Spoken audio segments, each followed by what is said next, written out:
Bismillahirrahmanirrahim. Assalamualaikum warahmatullahi wabarakatuh. Perkenalkan, nama saya Romadin dengan NIM 05733372. Nah, di video kali ini saya akan menjawab dari tugas struktur data, yaitu untuk mengimplementasikan data stack atau tumpukan menggunakan program Java. Jadi stack ini menggunakan prinsip LIFO, singkatannya dari last in first out. Artinya data yang terakhir masuk akan menjadi data yang pertama kali keluar. Jadi bayanginnya seperti tumpukan piring. Kita menaruh piring di paling atas, dan saat mengambil kita juga mengambil yang paling atas terlebih dahulu. Nah, untuk kompleksitas waktunya kita menganalisis, di sini ada push, yaitu menambahkan data, yaitu namanya satu, karena kita langsung memasukkan data ke posisi paling atas tanpa mencari. Dan ada juga yaitu pop, menghapus data, karena kita langsung mengambil data dari posisi paling atas. Nah, sebelumnya saya sudah membuat kode programnya, dan saya akan menjelaskan tentang kode program yang saya buat. Jadi saya di sini membuat kode program menggunakan Visual Studio Code dengan kelas baru bernama MainStack.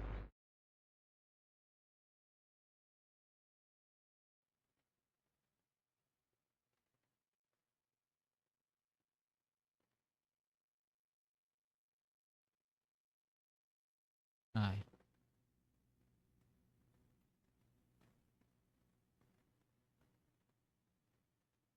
oke, saya akan jelaskan kode program yang saya akan buat, yaitu kita buat kelas MainStack,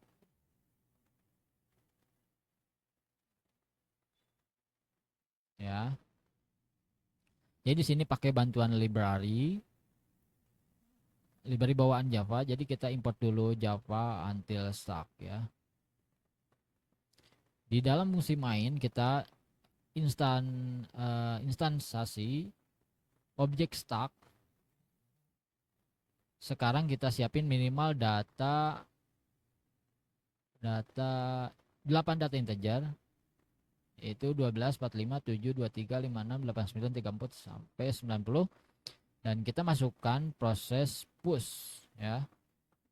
Kita masukkan proses push. Oke, kita pakai perulangan for in urge supaya bisa memasukkan data satu persatu lewat fungsi tumpukan push, ya.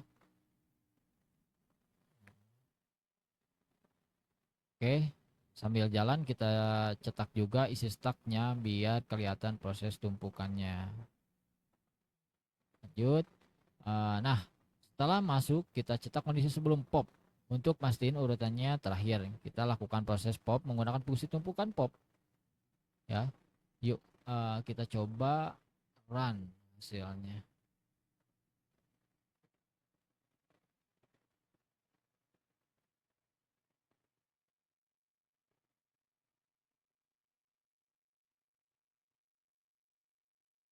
Oh, yuk, bisa kita lihat di sini di terminal waktu proses push, ya. Waktu proses push angka 90 yang paling terakhir, dan posisinya ada paling ujung kanan paling atas. Begitu kita panggil fungsi pop, maksud saya, angka 9 pop ini pula lah yang langsung keluar, dan kondisi sesudah pop angka 90 sudah hilang dari tumpukan tersebut. Jadi konsep liponya terbukti jalan dengan lancar, ya.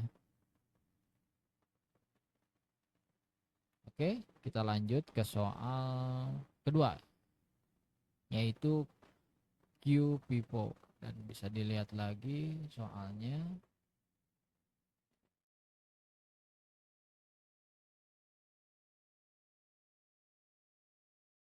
Ini kita disuruh membuat program Java mengimplementasikan struktur data view dan metode people first in first out minimal dengan 8 data integer untuk menampilkan persen appearance. Oke. Kemudian jalankan cara kerja konsep pipo dan analisis kompleksitas waktu operasinya. Nah, Nah, berbeda nih sama Stack yang egois karena yang terakhir masuk malah dilayani duluan. Jadi queue ini lebih adil karena pakai prinsip PIPO, first in first out. Data yang pertama kita masuk, dia juga yang pertama kali keluar. Jadi persis banget kayak antrian di kasir bioskop atau minimarket. Jadi siapa yang datang duluan dia yang dilayani duluan. Di queue, proses memasukkan data ke antrean disebut dengan NQ dan proses mengeluarkan data disebut dengan DQ. Untuk analisis kompleksitas waktunya, kedua operasi ini juga bernilai konstan karena kita punya pointer khusus langsung tahu di mana ujung depan dan ujung belakangnya. Yuk kita coba lagi membuat kode programnya. Sebenarnya kita juga udah membuat kode program untuk main Q.java-nya ya.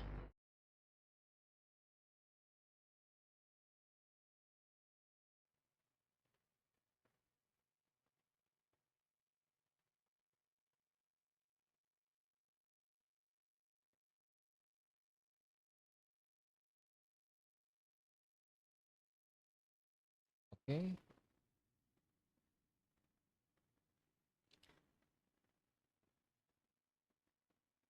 Nah, kita buat kelas baru namanya main Q. Karena di Java Q itu adalah sebuah interface, kita butuh linked list. Ya. Sebagai implementasinya, jadi kita import keduanya seperti tadi. Kita siapkan dulu data inputnya minimal 8 data integer. Kita pakai perulangan lagi untuk membuat proses enqueue di Java. Kita pakai fungsi antrian, add ya, antrian kita cetak step by step biar kelihatan antrian makin panjang ke belakang. Sebelum kita hapus, kita intip dulu kondisi sebelum DQ. Terakhir untuk proses DQ kita panggil fungsi antrian. Ini antrian metode pull ya. Jadi mempresentasikan DQ. Jadi fungsi ini bakal mengambil data paling depan sekaligus menghapus dari antrian sebelumnya. Mari kita jalankan kode programnya. Nah, ini bisa dilihat angka 10 adalah data pertama kali kita NQ. Begitu proses DQ dijalankan, angka 10 yang dikeluarkan duluan. Di kondisi sesudah DQ, antrian kita sekarang dimulai dari angka 20. Jadi adil banget kan ya, sesuai dengan prinsip FIFO ya. Diakhiri dengan 80. Jadi berurutan. Begitu. Oke, masuk ke bagian terakhir yang kita akan bahas adalah algoritma dan pengurutan yang terkenal cepat yaitu quicksort. Sebelumnya kita baca lagi soalnya.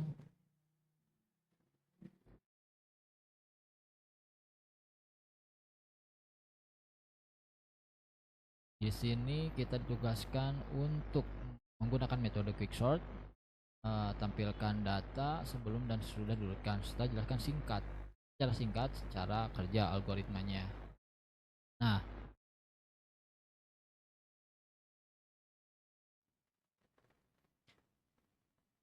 di bagian terakhir ini saya akan jelaskan algoritma. Nah, algoritma ini menggunakan strategi bernama divide and conquer. Conquer ya. Bagi dan taklukan gitu ya. Istilah seperti itulah. Jadi cara kerjanya simpel banget ini tapi cerdas. Pertama, program akan memilih satu angka sebagai pivot atau titik acuan. Di kode nanti kita bakalan pakai angka paling terakhir sebagai pivotnya. Setelah itu ada proses namanya partitioning. Jadi di sini angka-angka yang lebih kecil dari pivot digeser ke sebelah kiri dan yang lebih besar digeser sebelah kanan. Prosesnya yaitu membelah ya, diulangi terus secara rekursif sampai datanya berurutan rapi. Untuk kompleksitas waktunya kalau lagi ideal rata-rata base dan average case-nya quicksort ini performanya mantap banget sih. Jadi di angka kosong dan lognya ke N lagi. Tapi perlu diingat kalau datanya sudah terurut dari awal dan pemilihan pivotnya kurang pas, dia bisa jatuh ke word case yaitu O N kuadrat. Oke, langsung aja kita coba membuat kode programnya. Sebelumnya sama seperti yang tadi, saya sudah buat kode programnya menggunakan program Java dari Visual Studio Code.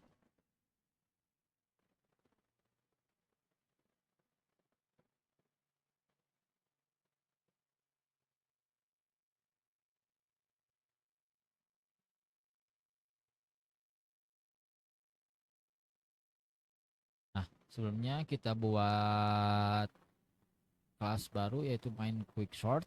Kita siapkan array acak dengan 8 data. Ya, di sini saya akan masukkan data 35, 12, 85, 42, 7, 19, 93 dan 55. Jadi angka saya ini angka acak ya. Jadi jangan lupa juga untuk cetak sebelum diurutkan. Jadi kita akan cetak menggunakan array data sebelum diurutkan. Nah, ini seperti ini. Terus kita akan memanggil quicksortnya dengan quicksort data. Nah, ini jadi untuk membagi array kedua fungsi partition untuk mengatur posisi angka di sekitar pivot di dalam fungsi partition partition kita tetap integer pivot array height ya. Jadi tetap menggunakan ini. Jadi ada array low dan high. Di sini saya menyebutkan high. Jadi artinya elemen paling kanan jadi acuan, kita pakai perulangan untuk mengecek. Kalau ada angka yang lebih kecil dari pivot, kita tukar posisinya ke depan menggunakan variabel bantuan temp.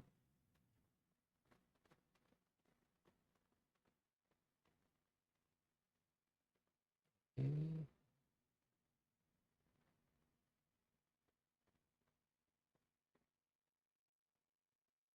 Sudah itu di akhir fungsi jangan lupa tempatkan pivot di posisi yang benar, yaitu antara kelompok angka kecil dan angka besar. Lalu kita cetak hasilnya sudah diurutkan. Yuk coba kita run programnya.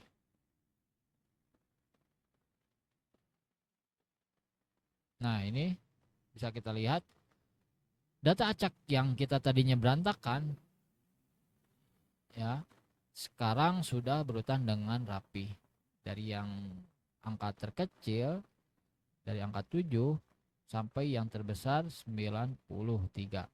Jadi proses pembagian kelompok lewat pivot ini terbukti sukses dan memangkas waktu pensortiran. Selesai sudah pembahasan saya tentang stack, queue, dan quicksort kali ini. Semoga penjelasannya mudah saya pahami dan pembahasannya mudah juga untuk dimengerti oleh tutor. Terima kasih sebelumnya dari saya. Barakallahu fikum. Wassalamualaikum warahmatullahi wabarakatuh.